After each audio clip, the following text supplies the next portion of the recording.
So because they're so locked into their spot, they're playing Tampa Bay no matter what. It's just jockeying for home ice, but they can't catch Boston. No one can catch them in the 2-3 spots in the Atlantic.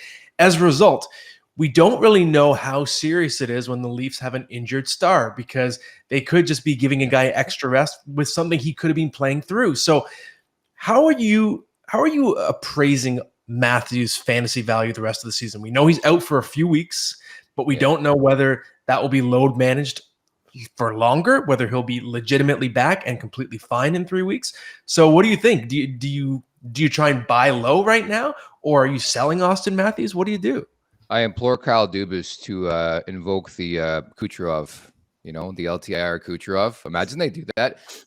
No, I have a lot of belief in Auston Matthews. Obviously, from a fantasy point of view, he wins the Hart Trophy last season. I think it's important to stress, we saw what happened. He took 2 games off a couple of weeks ago, came back like a man possessed. And I think we started to see the best out of Auston Matthews. And then he gets hurt again. I think along those lines, I think it's important to look at the structure of when they elected to pull him from the lineup. I think in total, there's going to be 5 games over that 3-week span, something like that, as you guys would probably know better covering that team more in-depthly. But I think I wouldn't read too much into that. I know people were a little, thrown back by, I would say, the whole minimum usage of the word there in the press release. I wouldn't read too much into it. I think he's going to be okay. And I think if there's a risk I would take or a gamble, knowing I could pick up a bona fide stud who can be a top 5 fantasy player at time for the fantasy hockey playoffs, it's probably Auston Matthews. So I would look to buy right now.